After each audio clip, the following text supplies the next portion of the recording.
नमस्ते, मैं डॉक्टर माला, आज की आपकी होस्ट। आज हम बताने जा रहे हैं आपको नी आर्थराइटिस के बारे में, जॉइंट रिप्लेसमेंट के बारे में, सब कुछ।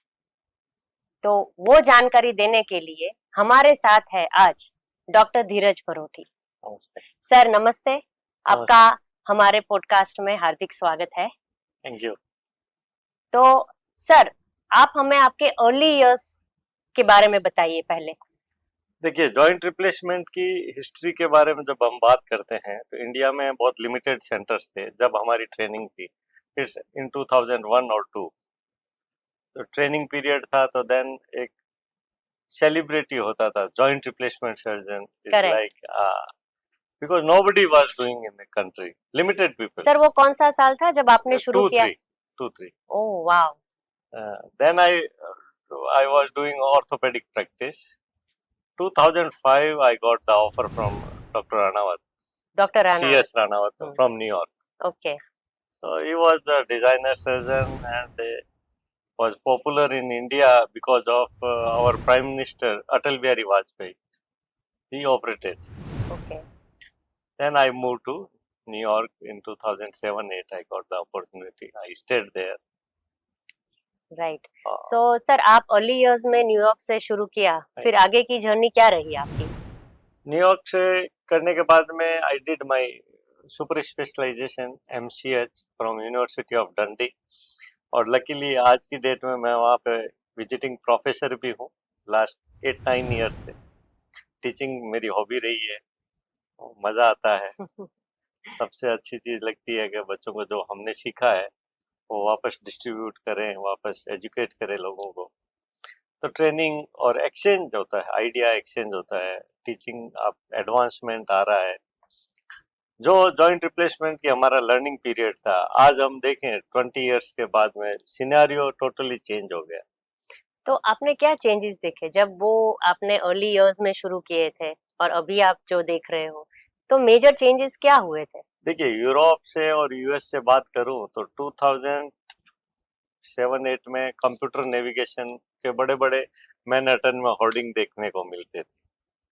एक टाइम आया कि वो इंडिया में आए, आज कंप्यूटर नेविगेशन आउट हो गया। 2013-14 में मैं फिर गया था, तब रोबोटिक शुरू किया था हम लोगों ने, मैं भी गया था ट्रेनिंग। ओके। सो इतना अर्ली आपने रोबोटिक किया है? 12 इयर्स बैक। सो इंडिया में अभी हमको बहुत सारा रोबोटिक हाँ, के बारे में, AI के बारे में सुनने मिल रहा है, पर आपने ऑलमोस्ट उस robots are Yes. There since many years. वो फर्स्ट जेन रोबोट्स थे। राइट। अभी रोबोट में काफी चेंजेस हो रहे हैं, और टेक्नोलॉजी तो एडवांसमेंट है, लाइक योर आईफोन 2 से मैंने शुरू किया था, अभी 17 आ गया है। तो वैसे ही आईफोन तो आईफोन है, लेकिन सॉफ्टवेयर अपडेट्स, प्रोग्रामिंग चेंजिंग, तो वैसे ही AI का अब जो चलन जमाना हुआ, है। AI की वजह से टेक्नोलॉजी में बहुत आगे, हमें नेक्स्ट फ्यूचर में कपल ऑफ इयर्स में भी बहुत सारा चेंजेस मिलेगा। राइट। सो सर, हम लेमैन की लैंग्वेज में अपने जो व्यूअर्स है उनको बहुत सारे क्वेश्चंस रहते हैं, बट सबसे पहले आप हमें ये बताइए सर कि अपने बॉडी में जॉइंट्स कितने होते हैं? देखिए, जॉइंट्स की बात करें तो लोग ऐसे मतलब रैंडम ऐसे बोलते हैं 300 to 400, actual figure is 360। 360। Yes, joints 360 होते हैं। उसमें कई जॉइंट्स हैं वो फाइब्रोकार्टिलेजिनस होते हैं, कईयों में मूवमेंट नहीं होता है, जैसे रिब्स का मूवमेंट नहीं होता, वर्टिब्री में मूवमेंट होता है, लेकिन वो जॉइंट के चाहिए। जॉइंट मेनली हम जो किसको कंसीडर करते हैं वो साइनोवियल जॉइंट्स होते हैं। ओके। साइनोवियल जॉइंट्स मींस जिसमें फ्लूइड होता है, मूवमेंट होता है, लाइक हिप है, नी है, एंकल है, शोल्डर मूवमेंट है आपका।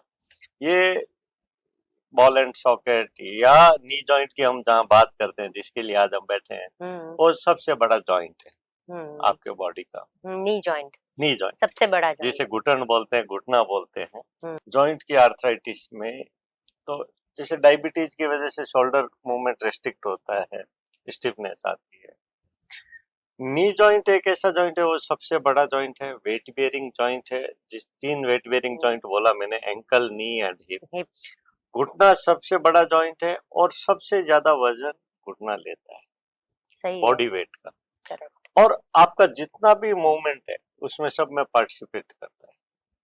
तो नी जॉइंट इसके लिए ज्यादा क्रूशियल है, क्योंकि वो बड़ा है और बड़ा और वजन ज्यादा लेता है, लंबे समय तक हर मूवमेंट के साथ चलता है, तो डैमेज भी वो होता है। तो उसका ख्याल कैसे रखें? बहुत ही अच्छा क्वेश्चन है। ख्याल रखने के लिए हमारी सबसे बड़ी प्रॉब्लम होती है कि जैसे ही घुटने का दर्द शुरू हुआ, ये बड़ा मिथ है लोगों में, जैसे ही हमने दर्द शुरू हुआ हम अपने आप को रेस्ट्रिक्ट कर लेते हैं मूवमेंट से। वो हमें बिल्कुल नहीं करना है। आपका नी जब तक ही हेल्दी रहेगा जब तक आप मूवमेंट तो करते ये रहेंगे। पूरा रिवर्स हो गया, यस, वो पेन मिथ हुआ तो हमारे बेड रेस्ट करो। हमारे डॉक्टर्स में भी ये मिथ है, अरे घुटने में दर्द है चलो मत, चलना जरूरी है। अब क्वेश्चन ये आता है नेक्स्ट कि भाई आपका दर्द है तो चलोगे कैसे? तो मैंने इसको मॉडिफाई ऐसे किया है कि जैसे आपको घुटने में दर्द है और आपको चलना भी जरूरी, मैंने बोला, तो कैसे करें? तो आप नॉन वेट बेरिंग एक्सरसाइज कर सकते हो, स्विमिंग पूल में वॉक कर सकते हो। ओके, तो आपका बॉडी वेट का फ्लोट हो गया वाटर में। अब स्विमिंग नहीं आता लेकिन स्विमिंग पूल में नेवल लेवल के में आप वॉक कर सकते हो, तो आपके घुटने पे प्रेशर नहीं आएगा, और वॉक भी होगा। वॉक होगा, बोन की स्ट्रेंथ बढ़ेगी, कॉर्टिकल इंडेक्स बढ़ेगा, और जो बॉडी की वीकनेस आती है वो ये मैक्सिमम आपके नहीं चलने की वजह से होता अंडरस्टूड। है। यस, बट नी में पेन अवॉइड कैसे करें? देखिए, नी में पेन अवॉइड करने के लिए एक सबसे बड़ा रिदम है, वो है आपकी लाइफस्टाइल, हम्म, पहली चीज। दूसरी है आपकी age. For example 45 and above में ये आपको कहीं न कहीं सिग्नल देने लग जाता है कि मेरे को घुटने में दर्द। हम्म, फीमेल्स में ज्यादा होता है कंपेयर टू मेल्स, और कई बार हमारा कोई एक्सीडेंट हुआ है उसकी वजह से नी में पेन हो सकता है, स्पोर्ट्स इंजरी है उसकी वजह से भी पेन हो सकता है। एज रिलेटेड मेनली 45 के अबव में, ये जिसे हम आर्थराइटिस बोलते हैं, घसारा बोलते हैं, ये शुरू होता है आफ्टर 45। 45। यस, सो उसको, उसकी जो स्पीड है, घसारे की जो स्पीड है, वो हम कैसे कम करें सर? घसारे की स्पीड कम करने का सबसे बड़ा है कि आपको एक्सरसाइज पे डालना है सबसे पहले। अब exercise non weight bearing exercise हो गई, मैं उसको ऐड ऑन करता हूँ योगा के साथ में, स्विमिंग के साथ में, और आपको वॉकिंग तो करना ही, साइकिलिंग कर सकते हो घर पे यदि कहीं बाहर जा नहीं सकते, वेदर खराब है, सो मेनी टाइम्स आपका जाने का मूड है लेकिन बाहर रेनी है करेक्ट। और स्लिपरी है, एज रिलेटेड इश्यूज, आप अकेले नहीं जा सकते, तो आप घर पे साइकिलिंग रख सकते हैं, स्टैटिक साइकिल से आप वॉक कर सकते हैं। करेक्ट।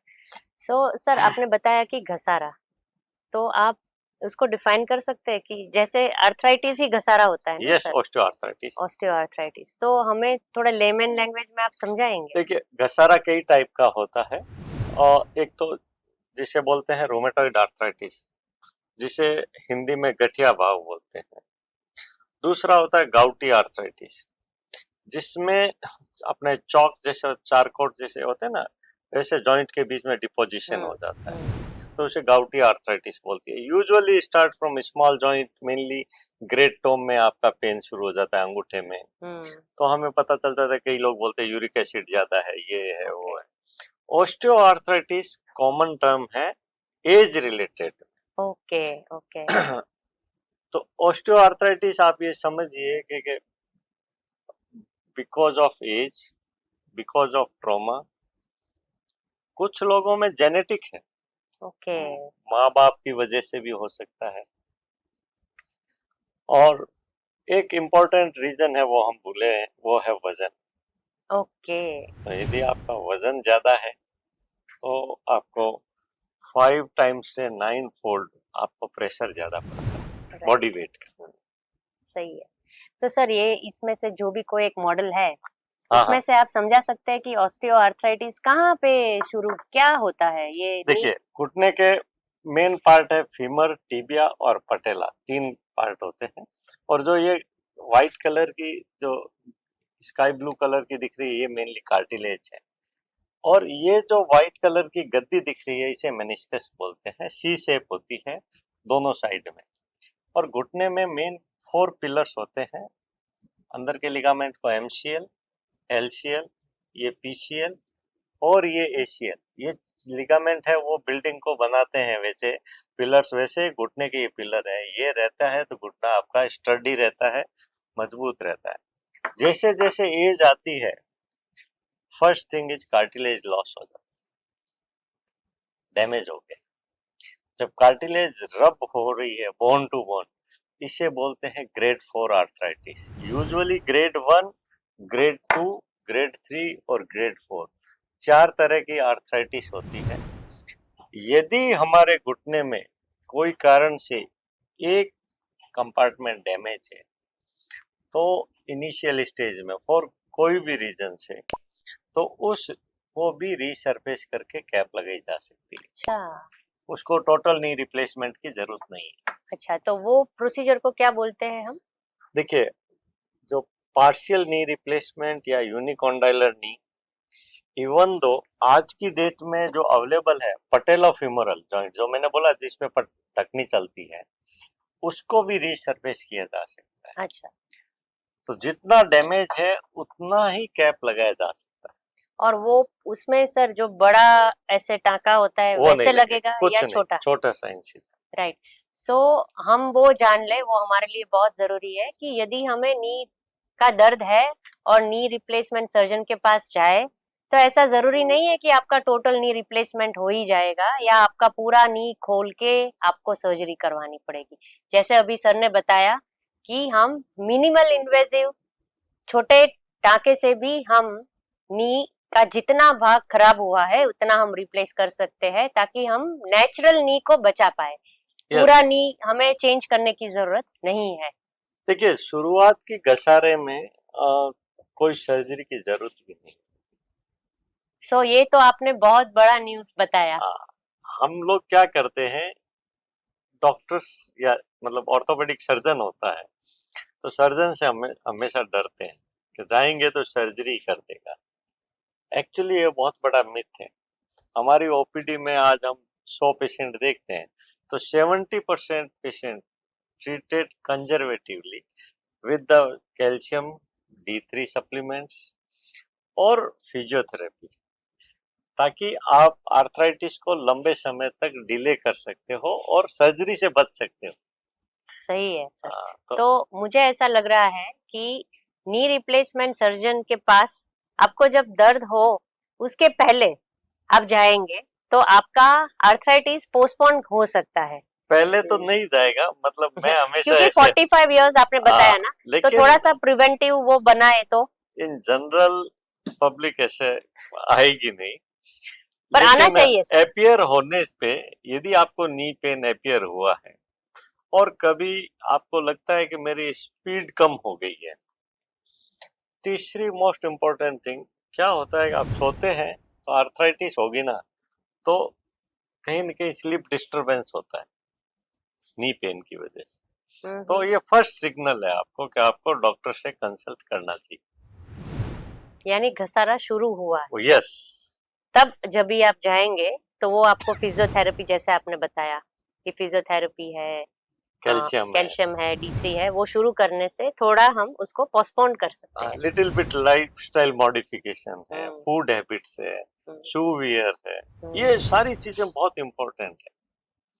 सो सर शू वियर के बारे में बताइए। शू वियर के बारे में बताऊं तो आप सरप्राइज होंगी। मैं शूज पहनता हूं तो मैं डेट ऑफ मैन्युफैक्चरिंग देख के शूज परचेज करता हूं। तो आपको कभी भी स्पोर्ट शूज परचेज करने हैं, पहले तो आपको ये ध्यान रखना है कि आपके नी को हेल्दी रखना है, तो ऑलवेज शूज वैसे पहनना है जिसमें कुशन हो, आपके बॉडी वेट को एब्जॉर्ब करे। जितना भी हार्ड शूज पहनते हैं या हार्ड सरफेस पे चलते हैं तो रिबाउंड फोर्स की वजह से आपका नी डैमेज होता है। तो आपका फॉर एग्जांपल किसी का वेट ज्यादा है, लेकिन वो यदि डे 1 से ही अपने शूज पे ध्यान दे, अपनी वॉकिंग स्टाइल पे ध्यान दे, तो वो आर्थराइटिस को काफी डिले कर सकता है। तो आपका शूज का, आप जब भी शॉपिंग में जाए वहां पे सेल में नहीं जाना है, आपको Correct. जूते हमेशा फ्रेश लेने हैं। तो सर आपने मैन्युफैक्चरिंग डेट बताया, हाँ। तो कितना समय पुराना जूता लेना चाहिए?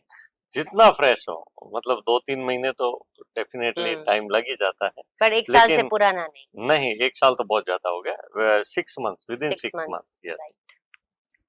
सो सर हम जाते हैं अपना मेन नी जॉइंट के बारे में। तो आर्थराइटिस जो है आपने बताया कि वो एज रिलेटेड मोस्टली होता है और फीमेल्स Yes. में ज्यादा होता है। अभी सर कुछ कंजर्वेटिव ट्रीटमेंट्स आपने बताई, अभी हम जाते हैं सर्जरी पे। तो सबसे पहला क्वेश्चन मेरा ये है कि कितने टाइप की सर्जरीज होती है नी रिप्लेसमेंट में? देखिए, नी रिप्लेसमेंट में जैसे मैंने बताया 3 कंपार्टमेंट होते हैं। तीनों कंपार्टमेंट में से एक कंपार्टमेंट डैमेज है तो आपका हो गया पार्शियल नी। ठीक है। पटेलोफिमोरल जॉइंट, जो कि वेरी अनकॉमन, ये सिर्फ वही डैमेज हो, लेकिन यदि किसी का कोई इंजरी से या कोई कारण से हुआ यंग एज में, तो आपको पार्शियल पटेलोफिमोरल रिप्लेसमेंट भी होता है, but it's not very common. Common जो आज की डेट में है उसमें पार्शियल नी, जो रीसर्फेसिंग से हम छोटे से जॉइंट से अंदर का घुटने को छील के उसके ऊपर कैप लगा दी। लेकिन इसमें भी जो हमारी प्रैक्टिस है उसमें 10% पेशेंट उसके उसकी कैटेगरी में फॉल होते हैं। क्यों? क्योंकि ये है 35 से लेस देन 50, 50 साल से नीचे हो तभी आपका एक जॉइंट डैमेज हुआ है। 50 से ऊपर चले जाएंगे तो आपके दूसरा कंपार्टमेंट में भी डैमेज होता है, तो हम इसे कंफर्म कर सकते हैं एमआरआई से, भाई दूसरा जॉइंट आपका कितना डैमेज है। मतलब जॉइंट मींस इसका कंपार्टमेंट, नी जॉइंट में 3 कंपार्टमेंट है। अब आते हैं, जब तीनों ही कंपार्टमेंट डैमेज है तो हम उसे रीसर्फेसिंग टेक्निक से टोटल नी, जिसे बोलते हैं नी रिप्लेसमेंट, जिसे लोग कॉमनली जानते हैं टोटल नी के TKR के नाम से, वो रीसर्फेसिंग से किया जा सकता है। राइट। अभी सर ये रिप्लेस होता है तो किस चीज से रिप्लेस होता है? ये रिप्लेसमेंट वर्ड ही अब आउटडेटेड हो गया है। अच्छा। अब जो टेक्नोलॉजी का टाइम है, जो हमारे पास स्पेशल इंस्ट्रूमेंट है, मेरी इनोवेटेड R2R रीसर्फेसिंग टेक्निक है, या रोबोटिक से मैं इसको इनोवेट किया था 2014 में। तो उसमें क्या करते हैं कि घुटने को काटते नहीं है, छील के कैप लगा सकते हैं। यस, तो बोन डैमेज कम होगा, सॉफ्ट बोन नहीं निकलेगी, तो आपका इम्प्लांट की लॉन्जिविटी बढ़ जाती है। ओके। तो ये एडवांटेज है आपका टेक्निक रीसर्फेस का, यस यस, जो टेक्नोलॉजी आपका है वो धीरे धीरे इवॉल्व हो रही है और हमें उसको एक्सेप्ट करना ही पड़ेगा। तो सर इम्प्लांट के कितने टाइप्स होते हैं? देखिए, इम्प्लांट है, नी रिप्लेसमेंट के इम्प्लांट की हम जब बात करते हैं तो इसमें मेटल डिफरेंट टाइप का होता है, जैसे COCR है, टाइटेनियम है, और इस पे पॉलिश भी होती है, जैसे गोल्ड नी बोलते हैं आजकल। ऑक्सीनियम की पॉलिश होती है तो उसको ब्लैक कलर जैसा आता है इम्प्लांट। अब आते हैं जो एक्चुअल में इंसर्ट होता है, ये जो पॉली होता है ना, ये पॉली भी कई तरह का आने लग गया है। रोटेटिंग पॉली आता है, मीडियल कॉन्ग्रुएंट, जो आज की डेट में वर्ड टुवर्ड्स द नेचुरल नी, ये इम्प्लांट है, ये अपना लेफ्ट और राइट का पॉली सेम रहेगा नी का। लेकिन जो अभी जो इम्प्लांट आने लगे हैं उसमें ये अंदर का प्लास्टिक, जिसे बोलते हैं वाशर बोलते हैं, शॉक एब्जॉर्बर बोलते हैं, ये लेफ्ट नी का अलग आएगा, राइट का अलग आएगा। It's mimics to natural knee. Okay, very nice. हाँ, तो उसमें क्या होता है कि पीछे का लिगामेंट भी नहीं कटता और बोन लॉस कम है। तो हम कह सकते हैं कि हम नेचुरल जैसा नी रिप्लेसमेंट कर रहे हैं by resurfacing technique. Very nice, very nice. ताकि जितना डैमेज है उतना बेयर मिनिमम हम निकालें और बाकी का हम प्रिजर्व करें। पहले की बायोमैकेनिक्स ये थी कि नी सिर्फ ऐसे फ्लेक्शन एक्सटेंशन ऐसे ही चलता है, जबकि ऐसा नहीं होता है, हमारा नेचुरल नी है वो थोड़ा फ्लेक्स होने के साथ में ऐसे घूमता भी है। अच्छा। तो रोटेशनल फ्रीडम वो इसमें मीडियल कॉन्ग्रुएंट और मीडियल पिवट नी में मिलता है। वेरी नाइस, तो वेरी ये नाइस। नेचुरल नी जैसा है। ये अभी इंडिया में 1.5-2 साल से अब इम्प्लांट भी अवेलेबल है और कॉमन भी है। Very nice. सो एंगुलर भी हमें यस मिलेगा? Yes yes. तो एक साइड में थोड़ा थिकनेस पॉली का ज्यादा होता है, दूसरे साइड कम होता है। कम होता है। Very nice, very nice. So कौन सा इम्प्लांट लगवाना चाहिए? देखिए, ये चॉइस पेशेंट को नहीं देनी है पहली चीज, और पेशेंट को इस पे शॉपिंग भी नहीं करना चाहिए। पेशेंट हमें आजकल आके जैसे एक तो टेक्नोलॉजी के बारे में, रोबोटिक, कंप्यूटर नेविगेशन या कन्वेंशनल, ये सब के लिए मैं हमेशा पेशेंट को बोलता हूँ, जहां सर्जन का एक्सपीरियंस है और आपको भरोसा है, आपको सर्जरी की जरूरत है, आप सेकंड ओपिनियन लीजिए, जरूर लेनी चाहिए सेकंड ओपिनियन। यदि आप कंफर्म हो गया कि पेशेंट को सर्जरी की जरूरत है, फिर जहां आपको सर्जन पे भरोसा है, अब वो कन्वेंशनल कर रहा है या रोबोटिक कर रहा है या कंप्यूटर नेविगेशन कर रहा है या कौन सा इम्प्लांट लगाना है, ये उस पे छोड़ना चाहिए। क्योंकि मैक्सिमम जो भी वर्ल्ड वाइड कंपनीज अवेलेबल है, टेक्नोलॉजी में मोर और लेस सेम ही है। सब सेम है। मेटल, प्लास्टिक जो भी हम लगा रहे हैं वो भी एक एट पार अच्छे हैं, उसमें ज्यादा फर्क नहीं पड़ता। फर्क पड़ता है वो सर्जन की टेक्नोलॉजी और कैसे इम्प्लांट बैठा है, उससे उसकी लॉन्जिविटी डिसाइड होती तो कोई भी पेशेंट होगा है। तो वो कैसे डिसाइड करेगा कि कौन से नी रिप्लेसमेंट सर्जन के पास जाना है? ओ, बड़ा अहम क्वेश्चन है, लेकिन ये बहुत कंफ्यूजिंग है। ये तो यहाँ से आवाज आनी चाहिए, ये सर्जन मेरे लिए सही है। हम्म। हम लोग इंडियंस की बात करता हूँ, हमारा शुरू से एक माइंडसेट रहा है, आप सब्जी भी खरीदने जाएंगे तो एक प्रॉपर जगह से खरीदेंगे, राशन भी एक प्रॉपर जगह से खरीदेंगे। धीरे धीरे वो भी मॉल में कन्वर्ट हो रहा है, लेकिन पहले था फेथ से, उसी शॉप पे जाएंगे अपने को क्वालिटी से ही मिलेगा। वैसे ही जीपी जो होते हैं, जो जनरल फिजिशियन, उसको पता होता है कि मेरे पेशेंट को किस दवा से रिएक्शन है, क्या है। वैसे ही आपका सर्जन पे आपका भरोसा होना जरूरी है।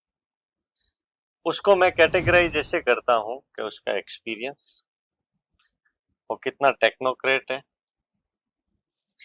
फिर सबसे जरूरी चीज है कहाँ वो सर्जरी कर रहा हम्म। है, इंफ्रास्ट्रक्चर, हम्म। वहाँ क्या वो सारी फैसिलिटी है कि इन्फेक्शन को अवॉइड किया जा सकता है, जो अपना मेजर कॉम्प्लिकेशन। हम्म। सर्जन अच्छा, इंफ्रास्ट्रक्चर अच्छा नहीं है तो बेकार। हम्म। तो सही है। ये सारी चीजें मिले तो आपको 100% फंक्शनल आउटकम मिलता है, हम्म। बिकॉज इट्स आर्टिफिशियल नहीं। राइट। तो आप भगवान के जैसा तो बना नहीं सकते, 100% नहीं कोई कर नहीं बना सकता। सकता, लेकिन हम नियर टू गॉड जिसे बोलते हैं, उतना फंक्शनल रिटर्न दे सकते हैं पेशेंट को। जो डिमांड होती है, पलाथी मार के बैठ सकता हूँ, ये कर सकता हूँ, वो मतलब बहुत सारे कैटेगरी से लोग हमारे को, they usually ask the question in OPD, कह गए हम्म। मैं ये कर सकता हूँ नहीं कर सकता हूँ। इम्प्लांट है, उसका अपना लिमिट है, और बाकी सारी चीजें आपको सर्जन पे छोड़ दीजिए। Right. So very well answered sir. Sir आपने अभी बताया कि इम्प्लांट है और उसकी लिमिटेशंस है, तो क्या लिमिटेशंस रहेगी सर? देखिए, आपने गाड़ी खरीदते हैं तो अंडरस्टूड है कि रोड अच्छी होनी चाहिए, तो मैं 5 किलोमीटर चक्कर पड़ेगा लेकिन मैं अच्छी रोड से जाऊंगी। क्यों? क्योंकि वियर एंड टीयर टायर का कम होगा, गाड़ी का बैलेंसिंग अलाइनमेंट नहीं बिगड़ेगा। तो ये सारी चीजें इस नी पे भी लागू होती है। आप जैसे टायर है वैसे ही समझो, नी रिप्लेसमेंट जैसे टायर का रिप्लेसमेंट। करेक्ट। गाड़ी में नया टायर डाला है तो अपने को ऐसा नहीं है कि मैंने रिजल्ट अच्छा दे दिया, तो ये 35 साल चलेगा। हम्म। उसको चलाने के लिए हमें इक्वली ध्यान रखना है। पेशेंट को अपना वजन का ध्यान रखना है, एक्टिविटी ध्यान रखनी है, जंपिंग एक्टिविटी कम करना है, बॉडी वेट बढ़ने नहीं देना है, और आपकी बोन की क्वालिटी। मेरे को जब इंडिया में जब मैं ये बातें करता हूँ ना, तो बहुत बार मेरे को हंसी आती है। मैंने कहा ये इम्प्लांट आपसे नहीं किसीगा। हम्म। आपकी बोन क्वालिटी, आप कैल्शियम, मैंने जैसे बात की शुरू में, हम्म। D3, calcium, multivitamin, B12 level, इसके लिए हम टोटली इग्नोरेंट है। सप्लीमेंट्स हम लेते नहीं, हमारे कल्चर में नहीं है। मैं क्यों दवा लूं? ये बोन डेंसिटी को मेंटेन रखना है, नहीं तो ये इम्प्लांट तो अच्छा रह जाएगा, ये यहाँ से लूज हो जाएगा तो निकल जाएगा। 25-35 साल बोला, 20 साल में निकल जाएगा। तो बहुत बहुत इम्पोर्टेंट बात कही सर आपने। हाँ, तो सर सप्लीमेंट के बारे में भी बता दीजिए। देखिए, फीमेल्स को जैसे ही प्री मीनोपॉज और मीनोपॉज, आपको एवरी ईयर D3, B12 और मल्टीविटामिन एक एक महीने ले ही लेने का। और जिनकी भी एज अबाउ 65 है, उसको इंजेक्शन ले लेने का, D3 और B12 का एवरी ईयर। उसका रीजन है कि आप हमारी कैटेगरी देखें तो मैक्सिमम वेजिटेरियंस रहते हम्म। हैं, उनको तो बहुत सारी चीजें वैसे ही मिसिंग होती है फूड करेक्ट हैबिट्स में। Correct correct. तो फूड हैबिट्स हमारी इतनी पुअर है, और तो मैं तो जैन लोगों में ज्यादा मिलते हैं, तो जैन लोगों के तो फूड हैबिट्स और ज्यादा खराब है। Correct correct. और इंडिया के जो ये वेस्टर्न कल्चर आया ना, तो इसके साथ में फूड हैबिट्स बहुत चेंज हो गई। तो सर कैल्शियम लेना चाहिए? कैल्शियम तो लेना ही चाहिए, कैल्शियम भी 100%। और वो 45 के बाद मेल हो या female every day? 1 month in a year 1 month in a year? लिया तो ओके, बहुत है। लिया तो। बाकी तो आप डाइट का ध्यान रखो, कैल्शियम रिच डाइट ले सकते हैं। उसमें क्या क्या आता है सर? देखिए, आज की डेट में अपन कहेंगे तो बात मानेंगे नहीं, क्योंकि पब्लिक अलग पैटर्न की है। फिर तो भी मैं उनको बताइए। बोलता हूँ, गूगल और एआई से आप सेलेक्ट कीजिए, जो जो चीज आपको अच्छी लगे खाने में वो लीजिए। हम बोलेंगे हरी सब्जी, तो वो कहेगा कौन सी सब्जी, ये मैं नहीं खा सकता, वो नहीं खा सकता। घर में भी 4 तरह की सब्जी बनती है। आप मिल्क की बात करेंगे, प्रोटीन की बात करेंगे, पनीर की बात करेंगे, तो ये सारी चीजें depend on your choice. Patient को खुद को छोड़ देने का, भाई आपको इतनी क्वांटिटी, इतनी कैलोरी रोज लेनी है, ये आपका मेन ध्यान रहना चाहिए डाइट। बहुत इम्पोर्टेंट। हाँ, सो इन शॉर्ट सर हर वक्त बात वहीं पे आती है कि बैलेंस्ड डाइट जो है, अपना इंडियन थाली जो है, यस जो मल्टी कलर होती है, यस, रोटी बिल्कुल सब्जी जरूरी। हाँ दाल चावल सलाद चटनी हाँ, छाछ, तो सब उसमें पूरा भरा देखो हुआ रहता आपने है। अभी बोला दाल चावल, तो या दाल रोटी, दाल पहले आई। करेक्ट। इंडियन ट्रेडिशन में ये चीजें ऑलरेडी महत्व दिया गया है उसको। रोटी को महत्व नहीं है, रोटी कम खानी, चावल कम खाना है। आपने जो पहला वर्ड बोला ना, उसको ही लेना है। Correct correct. दाल लोगे तो प्रोटीन पहुंच गया आप। सही है। सो बेटर है कि आप जो भी इंडियन कल्चर है आपके घर में यस, जो भी है फ्रेश उसको फूड। हाँ प्रिजर्व करके खाइए, तो सारी मल्टीविटामिन कैल्शियम आपने एक सब। फिर खतरनाक वर्ड यूज किया, प्रिजर्व। करेक्ट। प्रिजर्व नहीं करना है। आपको क्या खाना है, आपके 200 किलोमीटर रेडियस में जो चीज फ्रेश सीजनल फूड, वो ही खाना है। फ्रिज है वो सबसे बड़ी डिजीज का घर है घर में। मैं तो वेस्टर्न वर्ल्ड में रहा, तो वहां मैं तो सरप्राइज हो गया। मतलब मैंने कभी देखे नहीं थे इतने बड़े बड़े फ्रिज उस जमाने में। तो फ्रोजन का इतना बड़ा फ्रिज होता था। मैंने कहा फ्रोजन सेक्शन इतना घर में इतना बड़ा क्यों जरूरत? शॉप्स में इंडिया में देखा था, लेकिन फ्रोजन घर पे इतना। अब मैं इंडिया में देखता हूँ तो फ्रिज के 2 कंपार्टमेंट आने लग गए। एक फ्रोजन आने लग गया, आप मटर आई तो फ्रोजन करके रख लिया, हर चीज फ्रोजन में, वो नहीं लेना। That's not good for the health. Got it. आपका सीजनल अभी आम अच्छा आ रहा है, खाइए। जो फ्रूट आपका आता है वो उसी समय खाइए। राइट। सो सर, जब भी एक पेशेंट को एडवाइस होता है नी रिप्लेसमेंट, तो सर्जरी से पहले उसको फिजियोथेरेपी जो है उसको करनी चाहिए, उसको सर्जरी से पहले क्या करवाना चाहिए? देखिए, वेस्टर्न वर्ल्ड में ये सारी चीजें अवेयरनेस थी। मैं न्यूयॉर्क में था या इंग्लैंड में था, तो हम, क्योंकि अपॉइंटमेंट ही आपको सर्जरी का 3 महीने बाद मिल रहा है, तो हम उनको ऑपरेशन से पहले physiotherapy, swimming exercises, quadriceps, hamstring, सब स्ट्रेंथ देनी है ताकि सर्जरी के बाद में आपको उतनी प्रॉब्लम नहीं आए। इंडियन ट्रेडिशन एक तो इम्पेशेंस हो गया, पेशेंट को आज आया तो आज ही सर्जरी करनी है। ये सबसे बड़ा प्रॉब्लम है। हमारे पास में पेशेंस खत्म है। हम बोलेंगे एक्सरसाइज करना, बोले ऑपरेशन कर दो। Patient is not ready to go for the physiotherapy. Okay, but जरूरी है, बहुत जरूरी है। पहले जमाने में जब मैं इंडिया में आया था 2009 में आया, तब फिजियोथेरेपी थी वो ऑपरेशन के बाद बहुत पेनफुल थी। उसके भी बहुत सारे रीजन थे।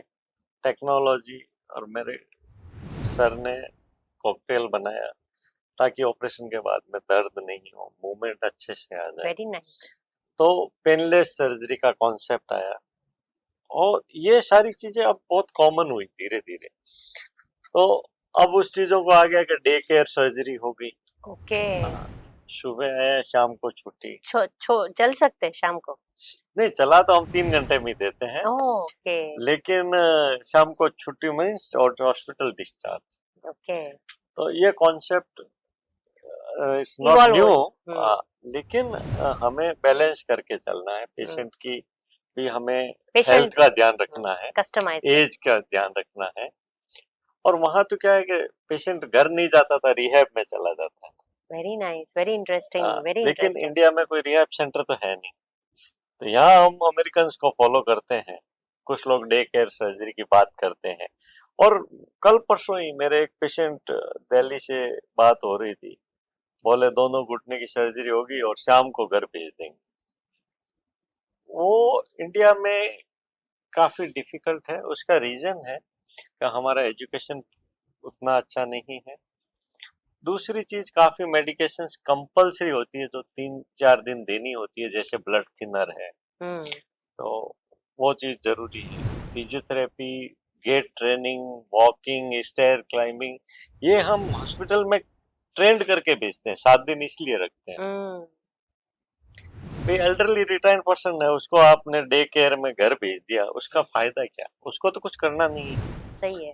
तो जस्ट वो एक ट्रेंड इस कॉर्पोरेट वर्ल्ड में इसलिए भी आ रहा है कि हॉस्पिटल का बजट बर्डन कम हो जाए। That is not good for the patient. Patient को 5-7 दिन रहेगा तो उसको सारी चीजें हम केयर कर सकते हैं। हॉस्पिटल में रहेगा तो नर्सिंग फैसिलिटी और फिजियोथेरेपी सब इन हाउस मिल जाता है, तो वो पेशेंट कंफर्टेबल हो जाता है। So before surgery and after surgery, whatever you have recommended in terms of physiotherapy, yes, वो बहुत जरूरी है। yes, और वो करेंगे तो ये जो आप पेन के बारे में बात कर रहे हैं, रिहैब के बारे में बात कर रहे हैं, वो फास्ट होगा। 100%। पेशेंट को सबसे जरूरी चीज है कि डिसीजन, जब आप सर्जरी का डिसीजन लेते हैं वो टाइमली लेना चाहिए। सर, उसको एक्सप्लेन करेंगे? मैं ऐसे बताऊंगा कि हम लोगों का डिसीजन में बहुत बार पेशेंट खुद लूजर हो जाता है क्योंकि डर की वजह से। आपको मैं ऐसे बताऊं कि किसी का एक घुटना डैमेज और वो बरसों तक चलता रहा, तो ऑटोमेटिकली वो दूसरे नी को डैमेज कर लेगा। ठीक है। और मेरे पास में ऐसे हंड्रेड्स ऑफ एग्जाम्पल्स हैं जिसमें मैंने एक नी किया, दूसरे को 10 साल 12 साल टच करने की जरूरत नहीं पड़ी। तो आपका यदि नी एक डैमेज है, कोई भी पेशेंट का, तो उसको ये ध्यान रखना है कि उसको इमीडिएट एक्शन लेना, पहली चीज। अभी सर्जरी एडवाइस किया हाँ, तो जरूरत है तो 2-3 मंथ्स में आप करवा लीजिए। अब उसके लिए मैंने एक 222 का फॉर्मूला बनाया है। 222 वेरी नाइस। यस, 222 मीन्स पहली चीज है कि आप 2 किलोमीटर चल पाते हैं कि नहीं। ओके। यदि आप कंफर्टेबली अपनी स्पीड से चल रहे हैं तो आपको सर्जरी की जरूरत नहीं। आपको पेशेंट को पूछना है यस और नो, या 2 फ्लोर ऊपर जाना है नीचे उतरना है विदाउट रेलिंग के सपोर्ट, यदि वो कर पाता है या नहीं। तो सेकंड 2, थर्ड 2 आवर्स यदि आपका कांस्टेंट खड़ा रहना है लॉन्ग स्टैंडिंग और उसमें आपको पेन नहीं होता है, इन तीनों 222 में 2 kilometre walking, 2 floor up and down, 2 hours standing, ये मेरा हर पेशेंट को मैं पूछता हूँ 222। यदि इसमें से एक में भी आपको प्रॉब्लम है, कहेगा स्पीड स्लो हो गई, 1 किलोमीटर के बाद थक जाता हूँ, 1 फ्लोर जा सकता हूँ फिर नहीं चल सकता, या लंबा खड़ा नहीं रह सकता, मीन्स आपको डॉक्टर को कंसल्ट करना है। Very interesting. And then patient will also be able to make a decision on yes, his own yes, तो कि वो मैं उसके पास खुद टाइम है। डिसाइड किया। यस, उसके पास टाइम है। उसके बहुत पास बढ़िया सर, उसके बहुत। उसके पास टाइम है, फिर वो डिसीजन ले। बहुत बार पेशेंट हमें टाइमली आते हैं, आजकल काफी एजुकेशन का स्तर बढ़ रहा है, युवा लोगों में काफी एआई और ये चैट जीपीटी और गूगल जेमिनाई से लोग रिसर्च कर लेते हैं। तो उसमें कई बार ऐसा होता है कि एक कंपार्टमेंट डैमेज है तो पूरे सर्जरी की जरूरत नहीं है आपको। Very interesting. तो ये एजुकेशन का फर्क पड़ा है। Sooner the better. यस, कम से कम आपको 2 ओपिनियन लेनी चाहिए डॉक्टर से। और ये 222 is just perfect. Yes. Right. So sir, कभी कभी लोगों को इन्फेक्शन हो जाता है नी में, तो उसके कितने % चांस है और क्यों होता है? ये क्यों होता है उसके तो कई कारण हैं। एक हमारा ट्रेंड रहा है यहाँ पे कि कुछ भी रहा इंजेक्शन ले लेते हैं घुटने में, वो 5% चांसेस है सर्जरी में आपको इन्फेक्शन रेट बढ़ा देगा।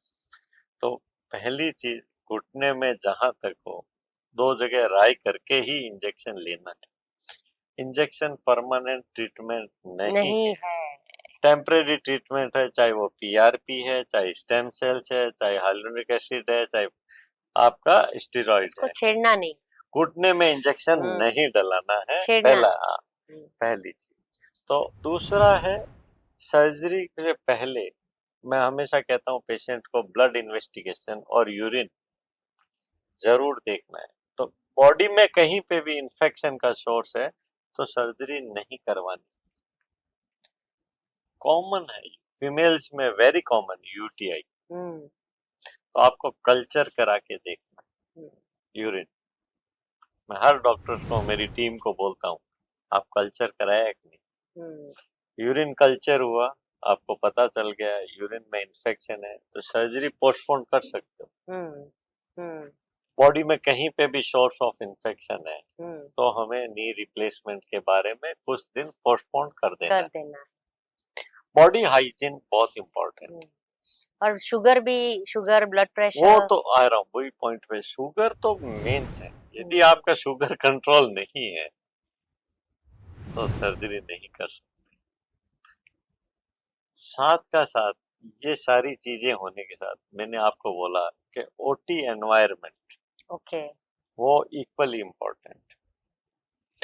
हमारे पास में जैसे एपिक में हम बैठे हैं, यहाँ पे आप मानोगे नहीं 2 थिएटर है, वो सिर्फ exclusively joint replacement, not orthopaedic, only for joint replacement. उससे क्या फायदा होगा सर? उससे बहुत बड़ा फायदा है क्योंकि जो ओटी में सिर्फ रिप्लेसमेंट सर्जरी हो रही है तो उसमें सोर्स ऑफ इन्फेक्शन नहीं आता, क्योंकि वहाँ पे इन्फेक्टेड पेशेंट लिया ही नहीं लिया। दूसरी सर्जरी भी नहीं करते हैं हम। उसका क्या कारण? उससे क्या, एक दूसरी सर्जरी में उतना प्रिकॉशंस नहीं लेते हैं। इवन ऑर्थोपेडिक में भी हम स्पेस सूट पहन के सर्जरी करते हैं, रूटीन ऑर्थोपेडिक सर्जन वो नहीं करता है।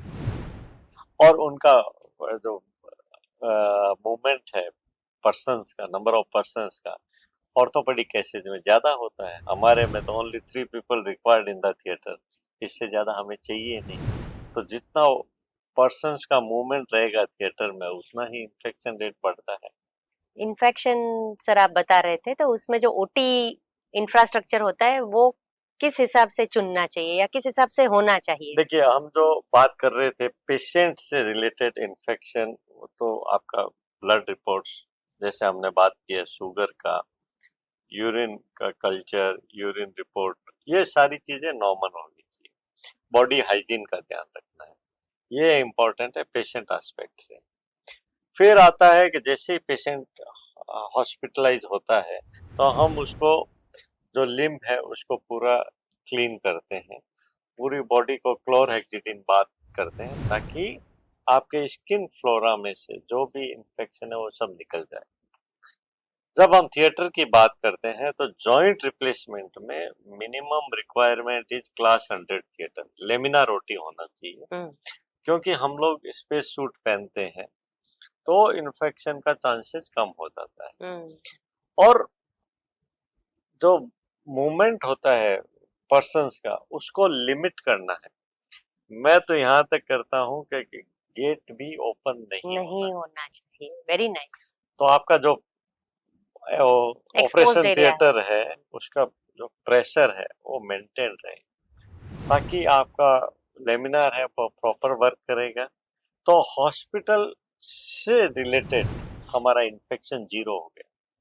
और मेरा ऐसा टारगेट रहता है कि हॉस्पिटल का प्राइमरी सर्जरी में it should be near to 0। 0 तो हम नहीं बोल सकते, लेकिन नियर टू 0 इन्फेक्शन होना ही नहीं चाहिए। सर एक बात बताएंगे, कितनी सर्जरी की आपने? सर्जरी तो बहुत सारी हो गई, 23 से 25 हजार के बीच में, कब 25 साल हो गए। क्योंकि आप जिस हिसाब से बता रहे हो कि इतना ध्यान आप रख रहे हो। देखिए, इनिशियल स्टेजेस में हमारा इन्फेक्शन रेट वाज जो बिगिनिंग के डेज में अराउंड 1% तक था, उसको हमने नियर टू 0 मतलब 0.001 ऐसा ले आए हैं। उसका कारण है कि हमारा एक्सपीरियंस, सर्जिकल टाइम, क्योंकि जितना वुंड खुला रहेगा उतना ही इन्फेक्शन का चांस बढ़ता है। सर्जरी टाइम बहुत जरूरी कितना होता है सर आइडियली? मेरा तो देखिए थोड़ा कम रहता है, 15-17 मिनट, लेकिन हाफ एन आवर में आपकी सर्जरी हो जानी चाहिए। जो भी प्लानिंग करना है वो पहले करना है, ऑन टेबल नहीं करना है। मैं सर्जन्स को हमेशा बोलता हूँ focus on pre operative planning, पहले करो, एक दिन पहले प्रिपरेशन करो सारी। न्यूयॉर्क में हम 1 वीक पहले कर लेते थे, नेक्स्ट वीक के पूरे पेशेंट्स की तैयारी। Sir, this is really something new. Yes, yes. So can you expand that pre-operative planning? Pre-operative planning में मीन्स आपका एक्सरे हो गया और आपके टेम्पलेटिंग हो गया, कौन सा साइज का इम्प्लांट जाएगा, इम्प्लांट की जो भी रिक्वायरमेंट्स है, प्लान ABC रेडी हो गया, आपको जो भी एक्सरे चाहिए वो हो गया, ब्लड रिपोर्ट्स हो गई, आपका सारा तरीके से आपका पेशेंट फिट हो गया सर्जरी के लिए। आप ऑल ऑफ सडन ऐसा नहीं होता था कि आज आया पेशेंट कल सर्जरी कर दी, ऐसा नहीं। आप पूरी प्लानिंग करो, आपका इन्वेंट्री पूरा है इम्प्लांट का, बहुत सारी तैयारी करो।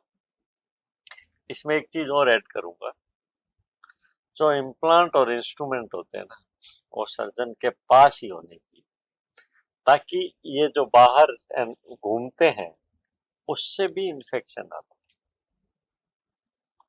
तो ये सारी चीजें ध्यान रखते हो तो आपका बहुत सारा इन्फेक्शन का काम कम हो जाता है। और ये नियर टू 0 मैं ये बोलता हूँ ना, होना ही नहीं चाहिए।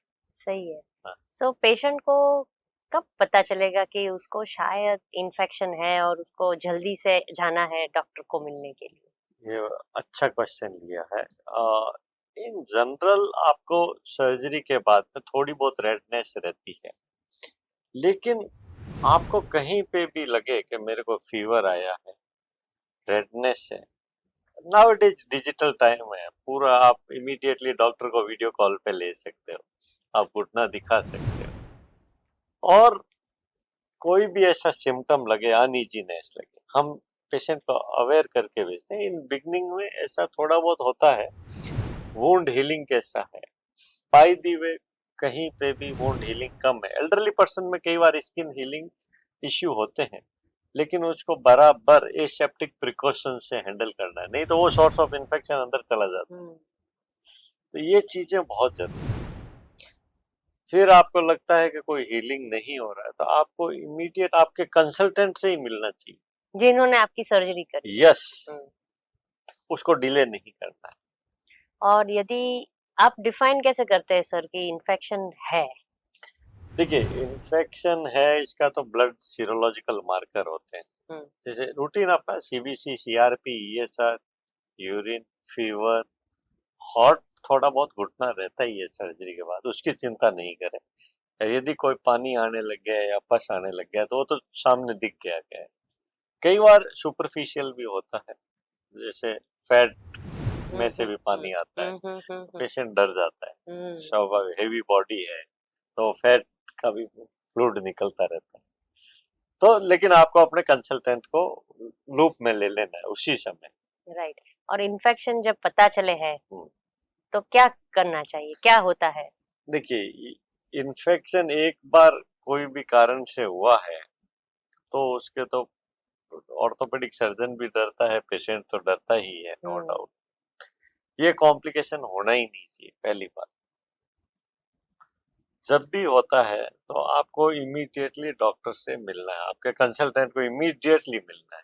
बट जब हो गया हाँ, तो क्या करते हैं? उसको तो वॉश करना पड़ता है इमीडिएटली, घुटना वापस ओपन करके उसको वॉश करना पड़ता है और फिर वापस सुचर हो हाँ, जाता है। यदि आप इमीडिएट आए तो कोई बड़ी चिंता की बात नहीं होती है, लेकिन उसको क्लीन कर सकते हो। सोर्स ऑफ इन्फेक्शन जो भी है वो निकालना पड़ता है। तो सर्जरी के बाद इन्फेक्शन ना हो उसके लिए पेशेंट को क्या करना चाहिए? पेशेंट को तो देखो, मैंने पहले ही बोला, पेशेंट हाइजीन। तो सर आप लगाएंगे ना वो बैज और सब? लगाएंगे, लेकिन क्या होता है कि बहुत बार जो घर का एनवायरनमेंट है वो हाइजीनिक नहीं होता। कई पेशेंट ऐसे होते हैं जो पेट्स रखते हैं, डॉग वगैरह है, वो नहीं आना चाहिए। हम लोग स्टर्लियम की बोतल साथ देते हैं, कोई भी पर्सन आए वो हैंड वो क्लीन करके उसके पास आए। ट्राई करो, क्योंकि एल्डरली पर्सन है फॉर एग्जांपल, और इम्यूनिटी बिकॉज ऑफ सर्जरी थोड़ी लो है। ये नीड की बात नहीं है, कोई भी सर्जरी हुई है बॉडी में तो इम्यूनिटी थोड़ा लो होता है, और ज्यादा लोगों से बातचीत करते हो। एक बार हीलिंग हो गया, 15 दिन थोड़ा आपको ध्यान रखना। Very important. Yes, right. Sir हम आगे जाए तो सर्जरी हो गई तो अभी उसको वापस अपना लाइफ रेज्यूम करने के लिए क्या क्या एक्टिविटीज करनी है, क्या स्केड्यूल बनाना है? देखिए, लाइफ को नॉर्मलाइज करने के लिए तो सर्जरी होती है सबसे पहले। तो वो नॉर्मल लाइफ में आने के लिए यूजुअली हम कितना ही बोले, 3 वीक्स तो लगता ही लगता है। चाहे मैंने कितना ही टेक्नोलॉजी से सर्जरी किया है, हमारे को हीलिंग में 15 दिन लगता है, और 5-7 डेज ऊपर आपका समय मान के चलो। 3 वीक्स के बाद में आप गाड़ी चला सकते हो, ऑफिस जा सकते हो, और अपने फीमेल से वो अपना रूटीन का, एक बार वुंड हीलिंग हो गया, फिर आप अपने घर का सारा काम जो भी करना है, या ऑफिस जाना है, या जो भी नॉर्मल एक्टिविटी कर सकते हो। दोनों नी यदि साथ किए हैं तो उसमें 1 वीक ऐड और कर दो, तो 1 मंथ। दोनों नहीं करना चाहिए सर? नहीं, यदि डैमेज है तो करना ही है ना। नहीं, कोई पेशेंट हर वक्त ऐसे रिलेटिव्स एडवाइस देते हैं दोनों नहीं कभी एक साथ मत करवाओ, पहले एक करवाओ फिर दूसरा कराओ। आपका क्या ओपिनियन है? वो जमाना था जब मैंने बोला था ना आपको, सर्जिकल टाइम, पहले जमाने में मेरे को भी 1-1.5 घंटा लगता था सर्जरी, तो दूसरा कैसे कर सकते हो? इतना टाइम होता नहीं आपके पास, एनेस्थीसिया टाइम सब बढ़ जाता है। तो आप अब 15-17 मिनट की सर्जरी है, यदि पेशेंट मेडिकली फिट है तो दोनों साथ में हम रूटीन में करते हैं, कोई दिक्कत नहीं। पहले क्या होता था, जितना लंबी सर्जरी चलेगी ब्लड लॉस ज्यादा होगा, तो सारे पैरामीटर्स हमें ध्यान रखते थे। तो ऐसा एक माइंड सेट था कि भाई दोनों सर्जरी साथ नहीं करनी चाहिए। सही है। लेकिन कुछ सिचुएशंस तो ऐसी होती है कि पेशेंट खड़ा ही नहीं हो पाएगा, दूसरा नहीं भी इतना डैमेज है, तो आपको साथ कर ही देना कर ही देना, ताकि उसको अर्ली रिलीफ हो और है। एक का प्रेशर दूसरे पे नहीं आए। यस। और दूसरा क्या है कि पेशेंट को यदि दोनों नी में एडवांस आर्थराइटिस है, बोन टू बोन आर्थराइटिस है, करना तो पड़ेगा। सही तो साथ में कर सकते हो, मेडिकली फिटनेस देखना है, कार्डियक मेन है उसमें। है। राइट। मेडिकली फिट है तो आप दोनों सर्जरी साथ कर सकते हो, कोई दिक्कत नहीं। ठीक है। रिकवरी थोड़ा 5-10 दिन कम ज्यादा हो सकता है, जमाने के साथ वो भी चेंज हुआ है, फिजियोथेरेपी भी बहुत कम जरूरत होती है। सही है। हाँ। सर अभी हम जो आपको कुछ प्रश्न पूछेंगे, हाँ। उसमें सिर्फ आपको हाँ या ना में जवाब देना है। श्योर ठीक है। सर। हाँ। ये हमारे पेशेंट्स के मोस्ट ऑफ द क्वेश्चंस है कि सर्जरी के बाद वो लोग कौन सी एक्टिविटीज कर सकते हैं। तो मैं एक्टिविटी का नाम बोलूंगी, आपको हाँ या ना में जवाब देना बिल्कुल। है। खड़े पांव बैठ सकते हैं। खड़े पाँव मीन्स मैं समझा नहीं। वो स्पॉटिंग। स्क्वाटिंग कर सकते हैं, लेकिन इंडियन टॉयलेट जैसे नहीं बैठना। राइट। फिर रनिंग। रनिंग कर सकते हैं, लेकिन बहुत ज्यादा जंपिंग एक्टिविटी नहीं करना। राइट। फिर स्विमिंग। स्विमिंग तो बेस्ट है। फिर साइकिलिंग। बेस्ट है, कर सकते हैं। गरबा। गरबा में कोई जंपिंग नहीं होता, कर सकते हो। ठीक है। और स्टेयरकेस चढ़ सकते हैं। स्टेयरकेस तो नॉर्मल है, वो तो चढ़ हम तीसरे दिन हम चढ़ा के ही भेजते हैं पेशेंट को। स्टेयरकेस हाँ, यस। सो मोस्टली फिर वो पैर फोल्ड करके बैठना। हाँ, पलाथी मार हाँ, के। पलाठी मार यस, के यस, कोई दिक्कत नहीं। वो भी कर सकते हैं। और नीचे बैठ सकते हैं। नीचे में पलाथी मार के यदि आप ऊपर बैठ रहे हो तो नीचे भी बैठ सकते हैं। इसमें आप एक कंसर्न समझिए कि जब आप नीचे जमीन से उठते हो, आप भी कभी आपको एकदम फिट है, नीचे से जमीन से उठते हैं तो आपका बॉडी वेट का 9 टाइम फोर्स आपके नी पे लगता है। ओके। तो हम हमेशा कहते हैं इतने से कम 8-10 इंच के पाटा या चेयर या स्टूल या उस पे बैठे, ताकि खड़ा होने में इजी रहे।